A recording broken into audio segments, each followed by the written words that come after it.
Last night was interesting because the students came up with 4 or 5 new questions, and I'm always blown away at the depth of their questions. I always pictured, oh, they're going to give me softballs, right? Because they're 12 to 19 years old.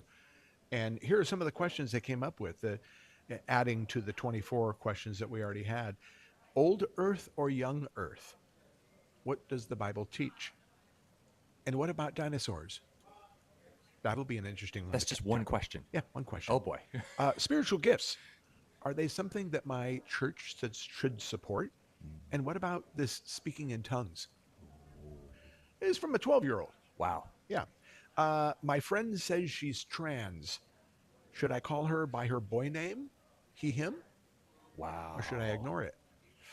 The whole queer agenda is still topmost in their mind. Um, can a Christian still believe? Can I be a Christian and still believe in evolution? Hmm. Okay, we'll tackle that one too. So anyway, those are just a few that they added on, and we'll be tackling those in the coming weeks, and I'm sure they'll come up with even more. It'll be Exciting. fun. Yeah. And what was the topic that you addressed recently, the most recent? Recent one was how can a loving God send people to hell? Wow. And I thought, okay, I need to talk about this again to teenagers, and I know there's books and books and books written on this, and so it's a challenge to be able to kind of, I don't want to say dumb it down because they certainly aren't dumb, but to kind of simplify it and to make it understandable to them and to make it relational to them in case a friend of theirs, this is all in the context of somebody at school comes up to you and says, hey, hold on a second, you Christians are pretty hard on people, and how could your loving God send somebody to hell? And you think, And, okay. and usually there's a very strong traumatic emotion tied to that, whether it is trauma in someone's life or just the very concept of Stephen Fry was famous for saying, I'll never believe in a God who has a creation that has childhood cancer Oh, in it. exactly. What just goes straight to the emotion. Oh, And totally. not to discount the evil of that. Absolutely. Right. So how And the whole problem of evil yeah, in itself. general. Yeah. Yeah, how to wrap your head around it as a teenager, right? So I began thinking, how do I tackle this? A loving God sending people to hell, and I'm going to give you an analogy, and like all analogies, it's going to break down somewhere. It's not perfect, but I kind of had to start with the assumption that we're all messed up people, Mm. Christians, non-Christians. We're all in the same boat, and I think that's a pretty believable thing that most people will agree to, that you're not really living the life that you really hoped you'd live. Christians call it sin, and non-Christians, I don't know what they call it, but I think most people will admit, yeah, you know what, I kind of fall short a lot of times, and I say things that I shouldn't say, or I do things that I shouldn't do, and it's called the fallen nature of mankind. It's sin. And so I started thinking of an analogy that I told the kids to think about your being on a train, and that train is cruising along and it's headed towards a cliff. We don't know how soon that cliff is going to be coming up, but it's going to be headed towards a cliff, and it's a humdinger. It's like 1,000-foot cliff, and you're on this train.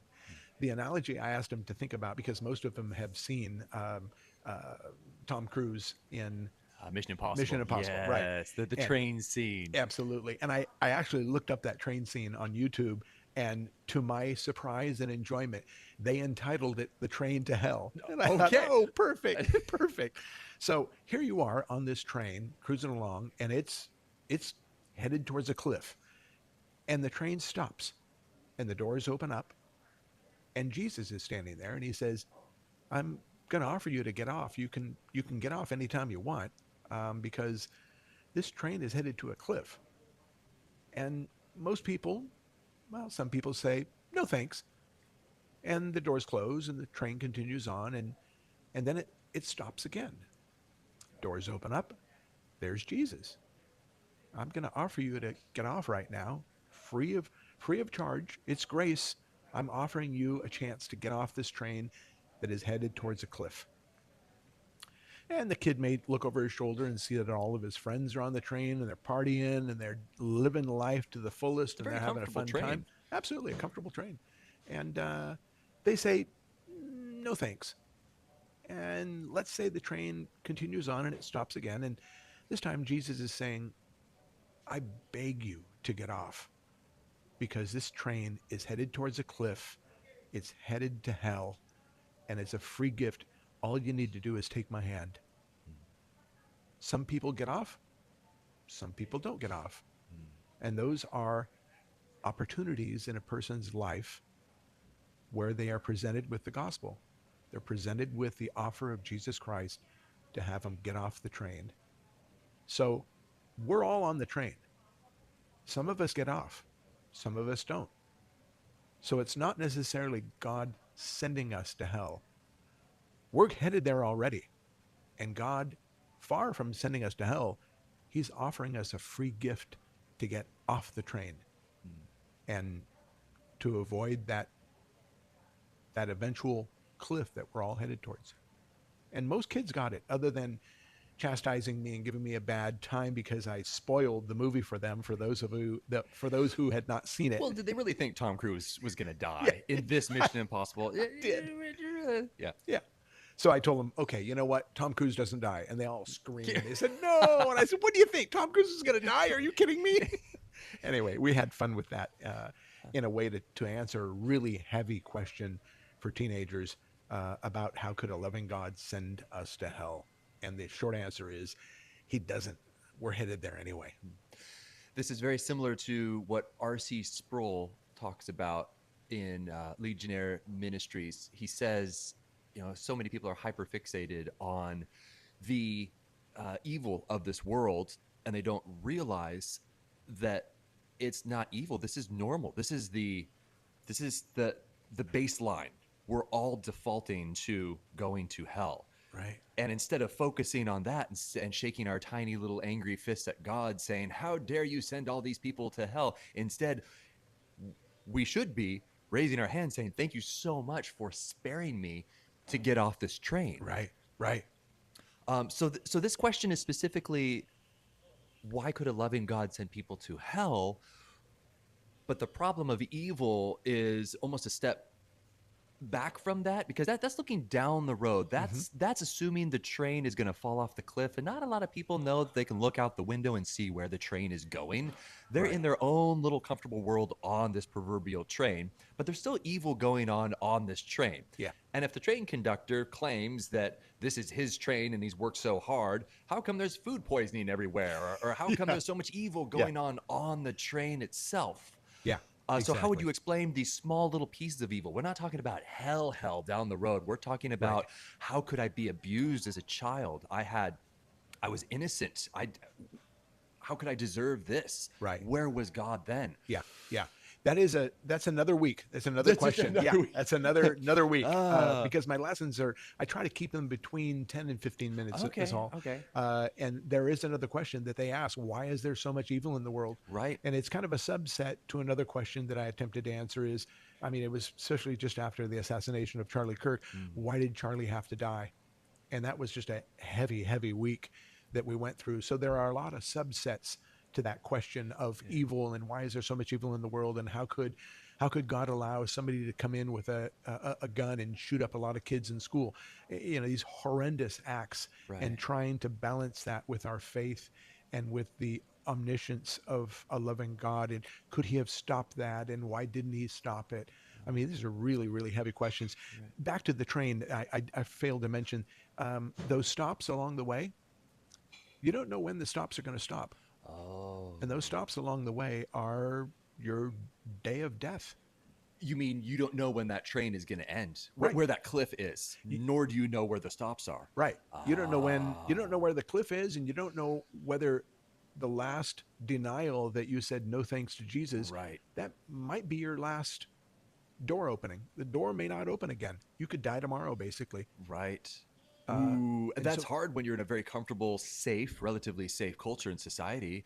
Like, well, I'll make that decision when I have kids or I have a career, maybe when I retire, because my grandma is the quintessential Christian, and maybe I'll be like her once I choose to be more selfless. Yeah. But your point is, it's time now. Oh, absolutely. As Arnold Schwarzenegger says, Do it now. Or as the Bible says, now is the day of salvation. But it's, especially when you're 15, You don't think you're going to die tomorrow. Right. You're invincible. Mm, I'll think about my faith and my eternal destiny when I'm 60. right. You know, because Yeah. I'm going to live a long time. Yeah. Really? You don't know. Trust the people who already got off the train. Do you know what they're doing? Well, at that train stop, they're you and me. We're getting back on the train saying, guys, this train stop, it's real. It Exactly. believe us. Yeah. Just try to step off and you will see. Like, well, Exactly. I don't know. I've been burned by too many people saying to get off, and it was a bad train stop, and I got my feelings hurt, and Oh yeah. you're just being phobic, you're just being hate filled towards my comfortable train. Yeah. No, we've gotten off. It's true. Yeah. And the reason for getting off the train is not necessarily to avoid hell, but as you say, you look at the people who have gotten off that train and you think they are living lives of joy and Ah, peace and tranquility in a world that is messed up. yeah. And so it's not just the avoidance of evil or the avoidance of the consequence of sin. Huh. It is there is joy and peace being offered to you. Right. Free gift. Right. Take it. Yeah, yeah, yeah, Yeah. yeah. Oh, that's so cool. Okay, looking ahead to next week, what are some other questions that you're going to be tackling? Oh my goodness. Let me see here. The LGBTQ movement we're going to tackle again because Oh, there are more questions, kind of subset questions. We're going to talk about the how to pray in confidence and what about unanswered prayer. I've been praying for oh, something for a long time and God's not answering my prayer. That's going to be a good one. Another kind of a controversial one that we did tackle is, can Catholics go to heaven? That is a fantastic oh. one. That's interesting considering your background. I was a Catholic for the first 18 years of my life. I was an altar Oh, boy for 3 years. I know the Catholic faith very well. I am a And so, Pharisee of yeah, Pharisees. exactly. That'll be a good one. That'll be a great one to tackle. And I want to make these kids soldiers for Christ. I don't want to make them obnoxious people that nobody wants to talk to. So I'm going to land on some of these questions with as much love as I can and understanding, especially with their friends at school. And be able to give a good, sound reason for their faith. And none of these answers that you're giving them is just, well, just put your head in the sand and just ignore it. No. Live. Faith is just an excuse to be lazy and ignorant. Like, Yeah. no, no, no. This is Exactly. this is a Yes. thinking faith. You can use logic. You Yeah. can use Absolutely. archaeology and historicity and philosophy. Yeah. God is surprisingly logical, Absolutely. up to a point where, for my personal journey of faith, I got like 99% there, going to school to study theology and getting my Hmm. degrees in that. But I found that I could never get to that 100%. Like, for example, the Trinity. Mm. All right, let's explain the Trinity. Everything else is logical about God, but that facet I don't understand. How can you say that there's three persons in one entity? That makes no sense. And you get 99% there to explaining it, and then Hmm. that last 1%, it's like it's almost like he purposefully conceals himself. And he's Absolutely. like, "Okay, I've got you to the point where you have to trust based off of faith." Bingo. It's like he purposefully places us there where we have to take that last step. Yep. It's like, but God, everything else was logical. Why can't it all be? He's like, well, because then there would be no faith involved. You would just be this little Absolutely. robot where Yeah. I plug in my formula and I believe in you, God. I love Yeah. you. You don't love me. Yeah. Exactly. We're commanded in Scripture not to understand, but to believe. Ooh, that flies on the heels of this culture, Yeah. because the ultimate in affirming someone else is to say the words, I understand. Yeah. Uh, if you disagree with someone, Exactly. seek to understand. Yeah. Not, I understand you and I disagree with you. They Right. assume that if you understand their position, you have empathy, and Yes. therefore you will no longer be in disagreement with them, Yeah. because understanding is like the idol of this world. Yeah. But you're saying that God doesn't ask us To to. understand. When Okay. when Jesus rose from the dead and Thomas wasn't around, I don't know what he was doing, but he came later and he said, I'm not gonna believe that he rose from the dead until I see him. Stick my hand in the hole in his side. And Mm. when he did, he looked at Jesus and said, My Lord and my God. And Jesus said, You are blessed, Thomas, because you believe. not because you understand what's going on here. That's all that Wow. Jesus wants. He wants you Yeah. to believe him. He wants that last 1%. That's Just it. take that jump. Everything else makes somewhat logical sense. And all the other alternatives of staying on the proverbial train makes 1,000 times less sense It if you were to does. compare the It does. alternatives out there. Yeah, absolutely. Wow. Yeah, So I'm glad you're not using that as an excuse to discount some of these questions, just shrug and say, just believe, yeah, because there is some logic, there is some absolutely. explanation in it. Yep. But my point is, once you have to get to a point where you have to take a dump or get off the pot. Yeah. You have to Yep. commit. You Yep. just can't sit there making your legs numb on your phone. Right. You have to flush and get off and make a commitment. Exactly. Yeah. And that's a great analogy. Yeah. I don't know if I'll use it with the youth because I would just lose the entire Okay, Bible study right there. They'd say, "Hey, you made a potty analogy. I'm going to tell my mom." But yeah, it is interesting. The point you make about understanding and that being the mantra of our society right now, in a way, and this is what we talked about last night, and we'll talk about it on another episode about the Trinity, is that people will sometimes look at you and say, well, number one, the word Trinity is not in the Bible. That's true. And I don't understand it, so it must not be true. Oh. And you think about what you just said.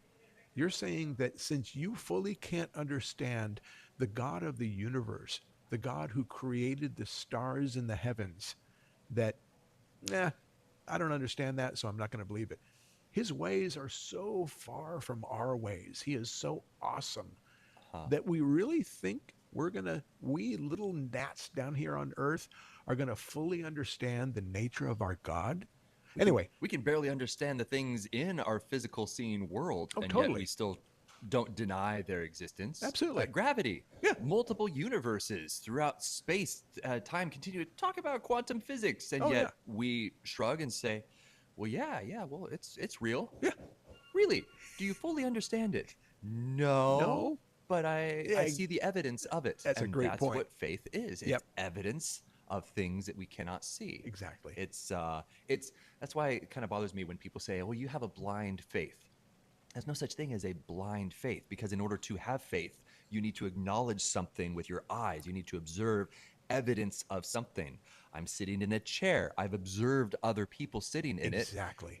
Who am I to, well, I got to analyze this first before I sit down. No, I'm going to use my observations. Someone else sat in it. I'm not blind. Right. And then I'm going to trust the chair. Yeah. So there's really no such thing as blind faith. Right. You need to observe evidence. Exactly.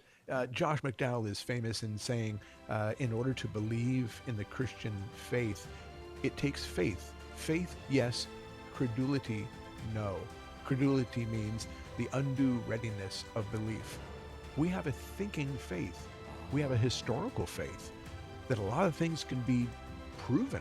A lot of things can have amazing amount of evidence towards them. So yes, we have a thinking person's faith that we don't need to just check our brains at the door.